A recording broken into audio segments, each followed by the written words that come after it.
بزار اور ترمذی میں حضرت عبداللہ ابن مسعود سے نبی ایک وسلم کا یہ ارشاد نقل ہوا ہے، ان المرأۃ عورۃ، عورت چھپا کر رکھنے کی چیز ہے. ان المرأۃ عورۃ فاذا خرجت، جب وہ گھر سے نکلتی ہے، استشرفها شیطان، اب شیطان جو ہے اس کو تاب میں رکھتا ہے. واقرب ما تكون بروحة ربها وهي في قعر بيتها، وہ اپنے رب کی رحمت سے قریب ترین ہوتی ہے جبکہ اپنے گھر کے بھی کسی اندرونی حصے. اسی لیے فرمایا مردوں کے لیے مسجد میں نماز افضل 28 گنا، اور عورت کے لیے گھر کی نماز مسجد سے افضل، گھر کے صحن کی مسجد سے افضل، دالان کی صحن سے افضل، کمرے میں اس سے افضل، اور کمرے کی کوئی بغلی کوٹھڑی ہے تو اس میں سب سے افضل. یہ احادیث نبی پاک. عبداللہ ابن احمد ابن حنبل نے زوائد الزہد میں اور ابن ابی شیبہ نے ابن سعد نے اپنی کتابوں میں مسروق کی روایت نقل کی ہے کہ حضرت عائشہ جب تلاوت قرآن کرتے ہوئے اس آیت پر پہنچتی تھی وقرن فی بیوتکن، تو بے اختیار رو پڑتی تھی. قرآن کے اپنے گھروں میں رہو. حضرت عائشہ نے شہادت عثمان کے بعد باہر نکل کر لشکر کی قیادت کی. پھر ساری عمر افسوس ہوا کہ میں نے غلط کیا. حافظ ابو بکر بزار حضرت انس سے روایت کرتے ہیں کہ عورتوں نے حضور سے عرض کیا کہ ساری فضیلت تو مرد لوٹ کے لے گئے، وہ جہاد کرتے ہیں، خدا کی راہ میں بڑے بڑے کام کرتے ہیں، ہم کیا عمل کریں کہ ہمیں بھی مجاہدین کے برابر اجر مل سکے. جواب میں آپ نے فرمایا من قعدت منکن فی بیتہا فإنہا تدرک عمل المجاہدین، تم میں سے جو شخص اپنے گھر میں بیٹھی رہے گی وہ مجاہدین کا اجر حاصل کرے. یہ ایک ہوا کا رخ ہے، بتایا جا رہا ہے، یہ نظام ہے جس کو اس شکل میں دیا جا رہا ہے. اب آئیے سورہ نور کی طرف. یا ایھا الذین آمنوا لا تدخلوا بیوتا غیر بیوتکم حتی تستأنسوا وتسلموا علی اہلها ذالکم خیر لکم لعلکم تذکرون. اہل ایمان مت ہرگز مت داخل ہو اپنے گھروں کے علاوہ کسی اور گھر میں جب تک کہ تم ان کے ساتھ مانوس نہ ہو جاؤ، اذن نہ لے لو، ان پر سلام نہ کرو، یہی تمہارے لیے خیر بہتر ہے. اس کے بعد تفصیل آئی ہے، اس میں میں اس وقت نہیں جا رہا. اور جو لوگ اس پر عمل نہیں کرتے ان کے بارے میں قرآن مجید کیا کچھ حضور کیا کچھ فرما رہے ہیں یا سن لیجیے، بہت سخت احکام. عن ابی ہریرہ رضی اللہ عنہ ان رسول اللہ صلی اللہ علیہ وسلم قال لو ان امرأ اطلع عليك بغیر اذن فخذفته بحصاة ففقعت عينه ما كان عليك من جناح. متفق علیہ، بخاری اور مسلم دونوں کی. اگر کوئی شخص تمہارے گھر میں بغیر اجازت کے داخل ہو جائے اور تم اس کی سزا کے طور پر اس پر کنکریاں پھینکو اور اس کی آنکھ پھوٹ جائے کنکری سے تو تم پر کوئی گناہ نہیں. بغیر اجازت کے گھر میں آ گیا ہے، بغیر اذن کے، بغیر استئذان کے کنکریاں مارو اور کنکری سے آنکھ پھوٹ جائے، فما کان علیک من جناح، کوئی حرج نہیں. اب آ رہی ہے اصل آیت. قل للمؤمنین یغضوا من ابصارهم ویحفظوا فروجهم ذلک ازکی لهم ان اللہ خبیر ما یصنعون. وقل للمؤمنات یغضضن من ابصارهن ویحفظن فروجهن ولا یبدین زینتهن الا ما ظهر منها وَلْيَضْرِبْنَ بِخُمُرِهِنَّ عَلَى جُيُوبِهِنَّ وَلَا يُبْدِينَ زِينَتَهُنَّ إِلَّا لِبُعُولَتِهِنَّ أَوْ آبَائِهِنَّ أَوْ آبَاءِ بُعُولَتِهِنَّ أَوْ أَبْنَائِهِنَّ أَوْ أَبْنَاءِ بُعُولَتِهِنَّ أَوْ إِخْوَانِهِنَّ أَوْ بَنِي إِخْوَانِهِنَّ أَوْ بَنِي أَخَوَاتِهِنَّ أَوْ نِسَائِهِنَّ أَوْ مَا مَلَكَتْ أَيْمَانُهُنَّ أَوِ التَّابِعِينَ غَيْرِ أُولِي الْإِرْبَةِ مِنَ الرِّجَالِ أَوِ الطَّفْلِ الَّذِينَ لَا يَظْهَرُوا عَلَى عَوْرَاتِ النِّسَاءِ وَلَا يَضْرِبْنَ بِأَرْجُلِهِنَّ لِيُعْلَمَ مَا يُخْفِينَ مِنْ زینتہن وتوبوا الی اللہ جميعا ایھا المؤمنون لعلکم تفلحون. یہ لمبی آیت ہے.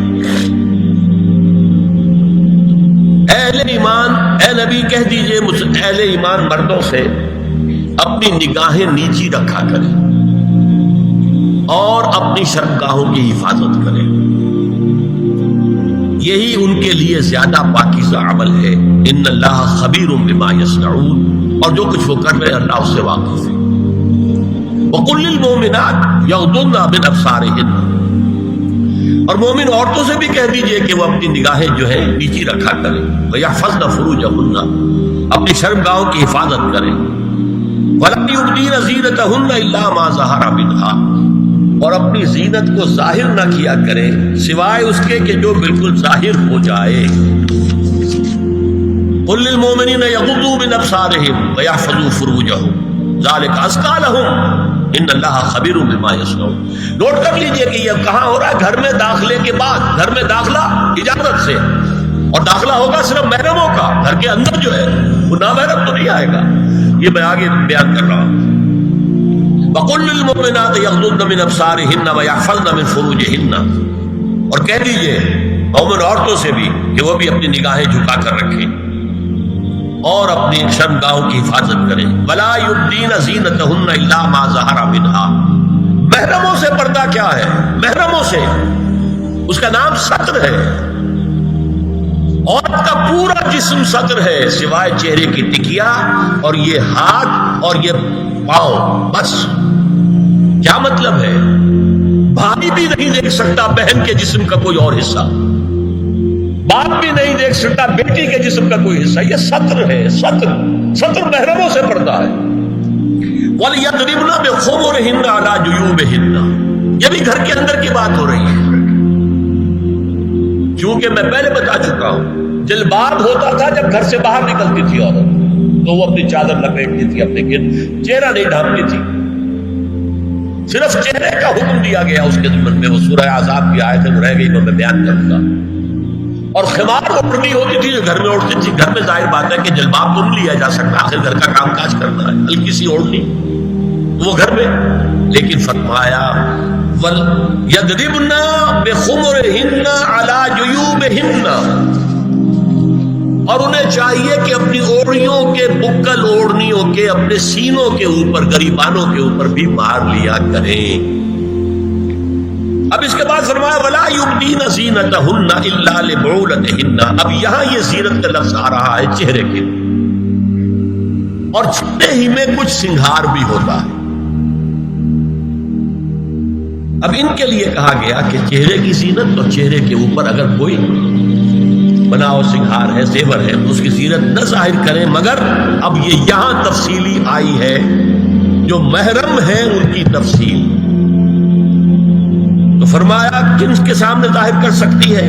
الا لبعولتہن، سب سے بڑھ کر تو شوہر، او آبائہن، اور یہ آپ نے باپ، اچھا باپوں میں نوٹ کی دی، باپ حقیقی ہو، اخیافی ہو، اللاتی ہو یا رضاعی ہو، یہ چاروں قسم کے باپ اس میں شامل ہیں۔ جس عورت نے دودھ پلایا تھا اس کا شوہر بھی باپ بن گیا۔ او آبائے بعولتہن، اپنے شوہروں کے باپ، یا ابنائہن، ان کے اپنے بیٹے، بیٹوں میں بھی آئیں گے چاروں، اللاتی، اخیافی، عینی اور رضاعی۔ او ابنائے بعولتہن، اور اپنے شوہروں کے بیٹے، ہو سکتا ہے شوہروں کی اور بیویاں بھی ہوں، تو ان کے بیٹے بھی، جو ستیلے بیٹے ہیں وہ بھی محرم، ان سے کسی شکل میں کبھی شادی نہیں ہو سکتی۔ او اخوانہن، یا ان کے بھائی، او ابنائہن، یا اپنے بیٹے، او ابنائے بعولتہن، یا اپنے شوہروں کے بیٹے، او اخوانہن، یا اپنے بھائی، او بنی اخوانہن، یا اپنے بھائیوں کے بیٹے، او بنی اخواتہن، اپنا بھتیجا، شوہر کا بھتیجا نہیں، اپنا بھتیجا محرم ہے، اپنا بھانجا محرم ہے، شوہر کا بھانجا محرم نہیں ہے۔ او نسائہن، یا ان کی عورتیں، اپنی عورتیں، جان پہچان کی عورتیں۔ او ما ملکت ایمانہن، یا جو ان کے داہنے ہاتھوں کی ملکیت، باندیاں، غلام۔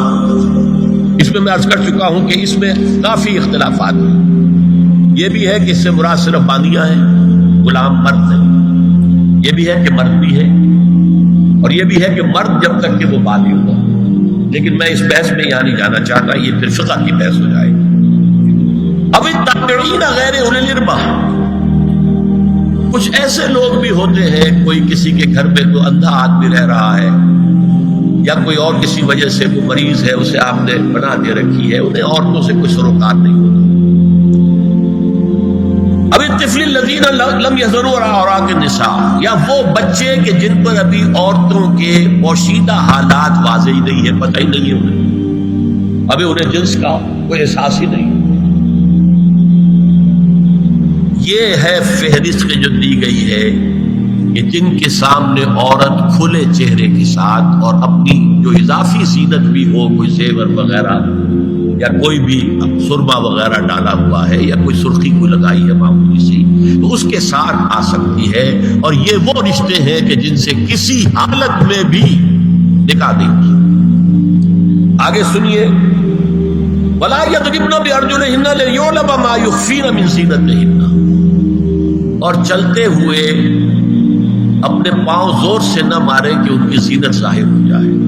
اگر کوئی پازیب پہنی ہوئی ہے، کوئی جھجھنو وغیرہ ہے، تو اب اگر پاؤں مار کر چلے گی تو خواہ ذہن جائے گا بیٹھے ہوئے کا کہ کوئی ہاتھ بن جا رہی ہے۔ یہاں تک اس کے علاوہ یہ بھی ہے، تعطر کے بارے میں فرمایا ہے کہ اگر عطر لگا کر کوئی عورت گھر سے نکلی ہے، اذا استعارت المرأة فمرت على القوم ليجدوا ريحها فهي كذا وكذا قال قولا شديدا۔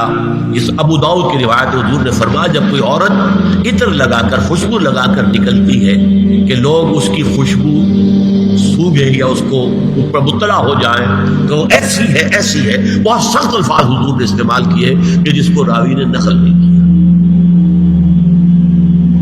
عورت کے لیے خوشبو، عورت کی آواز کا پردہ ہے۔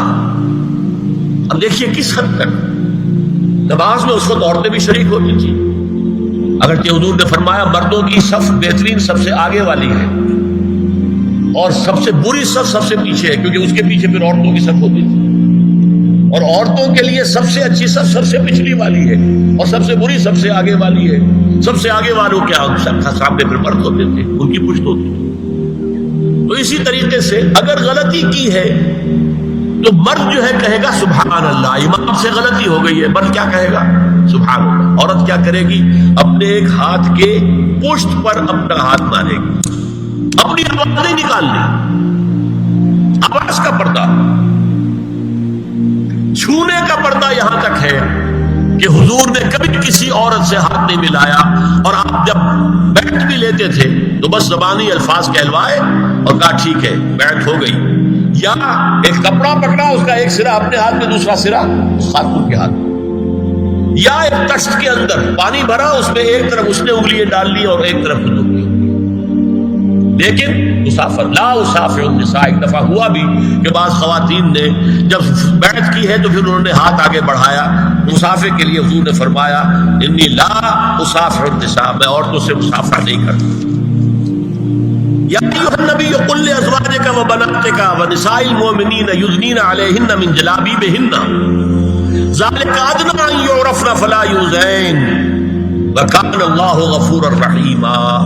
اے نبی صلی اللہ علیہ وسلم کہہ دیجئے اپنی بیٹیوں سے اور اپنی بیویوں سے اور مسلمانوں کی خواتین سے۔ اب دیکھیے یہ سورہ احزاب ہی میں ہو رہا ہے، شروع میں یا نساء نبی سے بات چلی، استیزان بھی صرف نبی کے گھر میں داخل نہ ہو اذن کے بغیر، آگے چل کر سورہ احزاب ہی میں عام بھی کر دیا، قل لازواجک وبناتک ونساء المؤمنین، کہہ دیجئے اپنی بیویوں سے، اپنی بیٹیوں سے اور اہل ایمان کی خواتین سے، یدنین علیہن من جلابیبہن، کہ وہ اپنے چہروں کے اوپر اپنی جلباب کو لٹکا لیا کریں،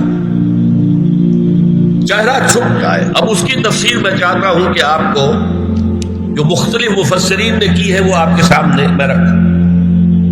حضرت عبداللہ ابن عباس نے اس آیت کی جو وضاحت فرمائی ہے اسے حافظ ابن کثیر نے اپنی تفسیر میں اس طرح نقل کیا ہے، اللہ نے مسلمان عورتوں کو حکم دیا ہے کہ جب وہ کسی کام کے لیے گھروں سے نکلے تو اپنی چادروں کے پلو اوپر سے ڈال کر اپنا منہ چھپا لے اور صرف ایک آنکھ کھلی رکھے،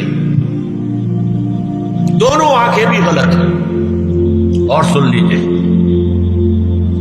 ابن جریر اور ابن منذر کی روایت ہے کہ محمد بن سیرین یہ ایک تابعی ہیں نے حضرت عبیدہ السلمانی یہ صحابی ہیں سے اس آیت کا مطلب پوچھا. انہوں نے جواب میں کچھ کہنے کی بجائے اپنی چادر کو اس طرح اوڑھا کہ پورا سر اور پیشانی اور پورا منہ ڈھانک کر صرف ایک آنکھ کھولی رکھی.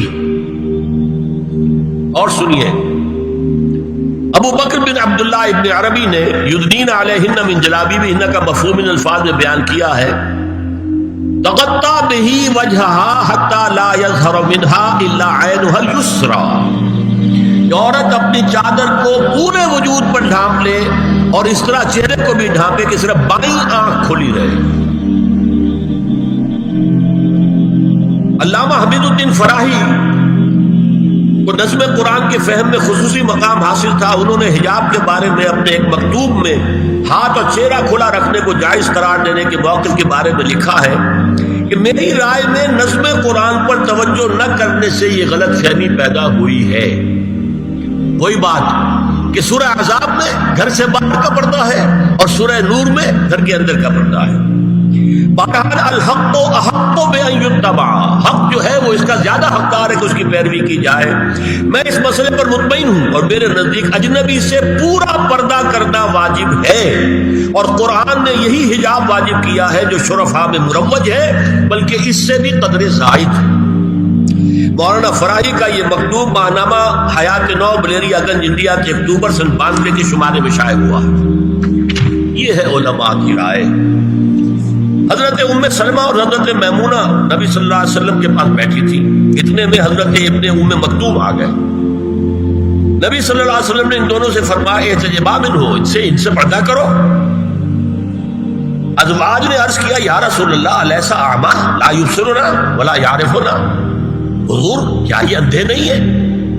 یہ نہ ہمیں دیکھ رہے ہیں نہ ہمیں پہچانتے ہیں. فرمایا افعمغایان انتما، کیا تم دونوں بھی اندھی ہو؟